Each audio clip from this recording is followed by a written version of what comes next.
Alright, I'm going to help out with the replacement of the air filter on this Mercedes-Benz engine. This is GLE350. It's the M264 engine, and this engine should be pretty common in these Mercedes-Benz vehicles. So if you see something similar, I mean, even if it's not the exact same engine, it's going to be very similar, the process. So I'm going to go through some of the basics here, kind of walk you through where some of these attachments are and what you need to remove in order to get to the air filter that's in here. First off, the air filter I got was from Parts Geek, and I'll put on the screen here all the different versions of the air filter that you can get. But this one is the man filter. It's part number C36016, and you can tell it's a long rectangular filter, and it's got a little bit of a cut in one corner, and that's how I knew it was the correct one. But anyway, they're not expensive. They're about $25 to $60 depending on the manufacturer that you want to go with, but man's a very good, manufacturer. Molly is, Wix is, and you could definitely pick any one of those and be confident that you have a decent air filter. An air filter replacement probably from Mercedes-Benz is probably over $250. So if you can get that for $25 and replace it over an hour, I think it's well worth it. So save yourself some time, save yourself some money, get the air filter, and let's walk through this. All right, so the first thing you're going to want to do is remove, you can see this air plenum that brings the air into the air filter box. This air plenum is held by these two little push pin rivets, and all you got to do is take the center part of that rivet, pull it up just gently, and then the whole thing will come out. And I'll show you a video of that.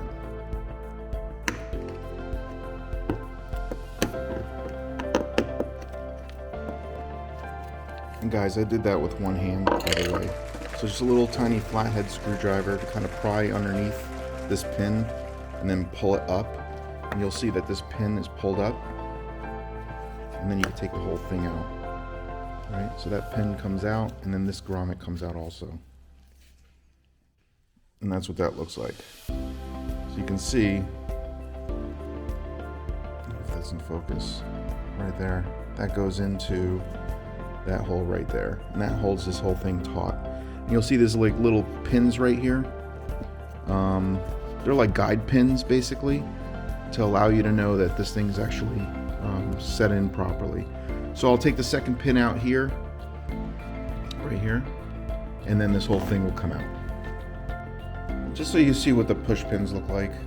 And don't sweat it. If these break, if something like this breaks, you can get these at a local auto store. You don't have to go to Mercedes-Benz and pick something like this up. As long as it's the right diameter, you can get these anywhere. You can get a bag of 10 of them for probably a few bucks. So anyway, don't sweat it, but take your time, pull that push pin up, and then the whole thing will come out. Very easy. All right, now that the push pins are out, what we want to do is we want to remove this plenum. Now this is not attached to anything other than the box, and there's no pins or anything like that holding it in place. So all you have to do is remove it from here, and you can see on the bottom end there's also guides that place this air plenum back into position. So when you're putting this back, make sure that those guides go back where they're supposed to go, and that these line up with the holes, obviously. And then you're just pulling this away from the engine. So that's all that is. It's basically this air plenum is just a compression fitting inside these little clips. You see the clips right here around the perimeter. That's what's holding that on. So you might have to persuade it a little bit with a screwdriver, kind of pushing it out. You're not going to damage anything, so don't worry. But basically this is the air that actually rushes in to the air box. The air filter is sandwiched in between these two pieces. So these are the screws that you have to remove to get this top portion of the air filter or air box out. And then the air rushes into the engine through here. So we may have to remove this little clip here to kind of disconnect this and loosen this up. And we're also going to have to remove this engine shroud plastic piece right here to gain some space and access for the other screws that we're going to get to. So there's going to be like probably like 6 of these screws. I'll count them and tell you exactly how many there are. Just giving you a close-up of the air plenum.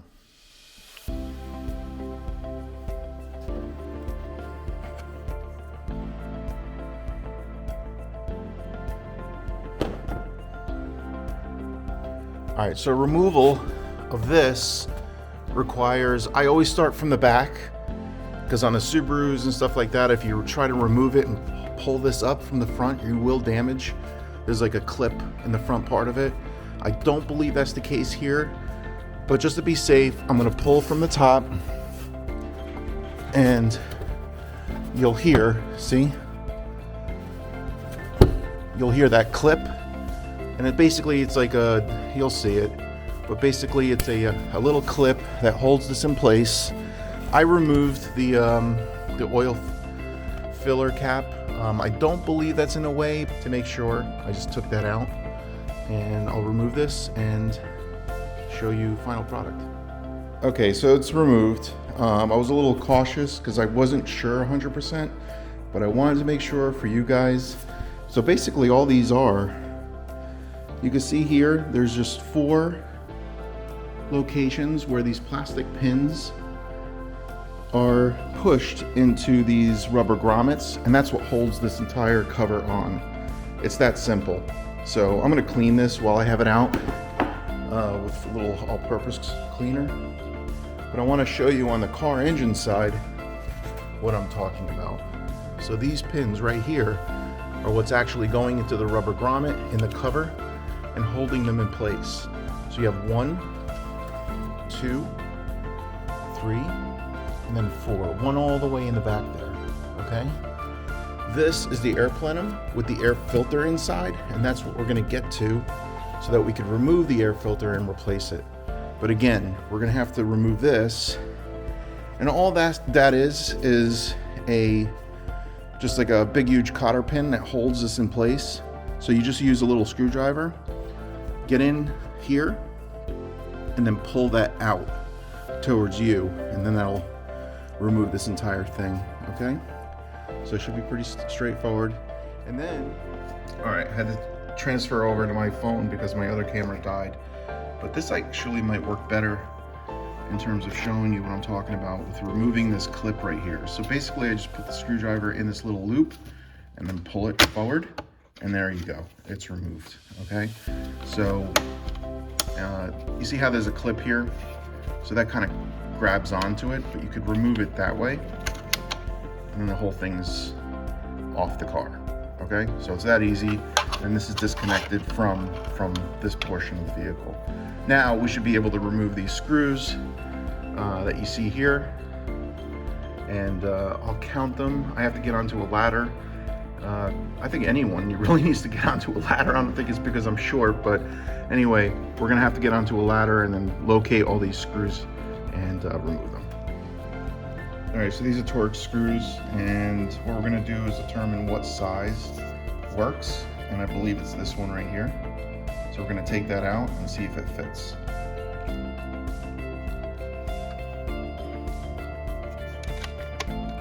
Yep, so that fits, that works, and that is a T20, Torx T20 size. All right, so I'll get an extension, put it on here, and then we can start removing.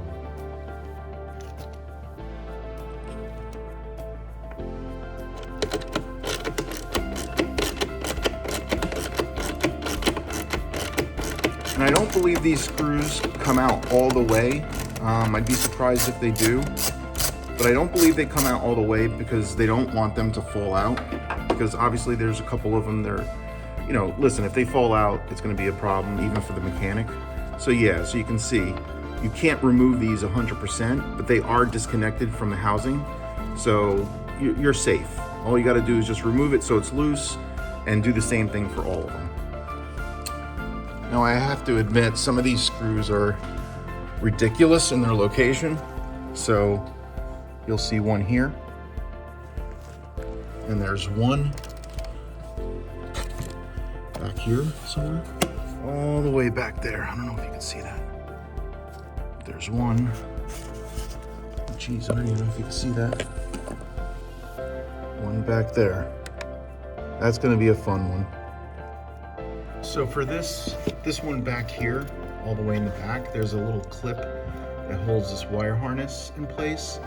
All you have to do is basically pull on the bottom, because that's what clips it into this portion right here that's on the air filter box, and then pull up and get that out of the way. So you could basically access the screw that's back there, because that's a little difficult. Now, fortunately, I have these T20 pencil screws, basically, screwdrivers, where you can get into tight spaces, and you're definitely going to need it for these last three.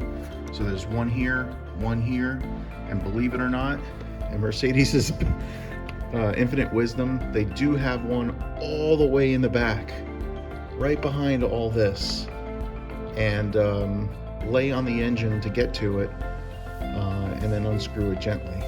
But I'm going to attempt it. I'm going to try to get to it. Be patient. But basically there's 1, 2, 3, 4, 5 screws. So 2 on either side and 1 way in the rear that you have to remove. So you might need some tools. This one worked for the first 2. Just something simple. You're going to ratchet. You have access to it. You're going to need something smaller to be able to get into these 2 back here, and hopefully I could use this tool back there to get to that last one. But I don't know, cross your fingers. I just want to show you this. I want to show you where this screw is. All the way back here. I don't know if you can see it. Yeah. It's unbelievable where they put this thing. I can't even focus because it's so far back there. Anyway. So yeah, so all the way back down in there, there's one last screw that needs to, a torque screw that needs to be removed. I had to pull this up. There's actually another grommet here, and all you gotta do is just pull that little shield off so you can access it a little bit better. But yeah, this is a tough one. Be patient and just take your time. Eventually you'll get it out, and you'll be able to remove this air box. But wow, that did not need to be that difficult. So there's a couple things holding this air box in place. So there's these 2 pieces right here that are preventing me from lifting it up, because all I really need to do is lift this up enough to be able to get the air filter in, take the old one out, put the new one in, and then put everything back into position. But there's a couple things like this that's preventing it from going up, so you just basically have to pull this up and out of the way. And then these 2 pieces right here that are tied to the back end of this air box cover. So all you have to do is with these are little compression fittings, and you're basically going to just squeeze this together and then pull down. Squeeze this on both sides and then pull out. And then you should be able to detach that and then gain access just enough so that you can gain access to the air filter and put everything back, and don't do it for another 40,000-50,000 miles if you don't have to. A good way of checking to see if you have to go through this whole thing is actually looking through here. Once you remove this, you can actually go inside, look inside, and see if your air filter is in good shape. See? You can kind of like see what's going on. And it's actually not that bad, believe it or not. But since I've gone through this whole thing, and I'm really going through this exercise to help everyone else out, I'm going through the process of removing everything and giving you an idea of what it's going to take to remove this air filter and place it. Holy crap, we did it. We did it. So there's the air filter, and it looks like the original one is similar to the one that I bought, the man air filter. And we'll just double check, but it looks identical. Let's remove this. Looks like there's a little bit of cleanup in there, not much. Take a vacuum to it. And here's the old one. So the old one, I'll take it to the workbench so you guys can see it. So this is the old one. So it's a little dirty compared to the new one. Just before the second oil change, which I'm gonna do this weekend also, but it's about, I'd say 18,000 miles, somewhere around there. So you can see how dirty it gets over about 18 to 20,000 miles. But we're gonna put the new one in there, lock everything up, and I'll change the oil later on today.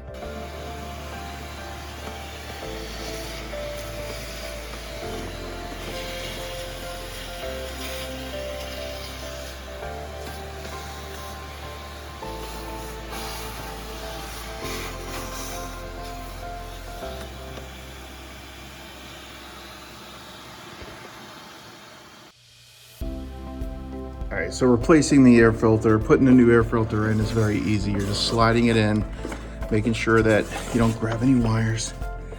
And then this is gonna just seat itself in this box nicely. It'll be flat, and you'll see that this rubber ring, which is the compression seal between the top and the bottom, just kind of overhangs the perimeter a little bit. So it just basically gives you a nice seal. So you're just making sure that everything is 100%, and then you can put everything right back into position. You can see these screws, the 5 that we loosened up, we're gonna be just screwing them back into position. And they don't have to be over tight, definitely not. I'll get the torque requirement for that. It's basically hand tight, just so that you can get a little bit of compression here and then the air doesn't seep through. But that's basically it. And you're putting everything back in reverse order.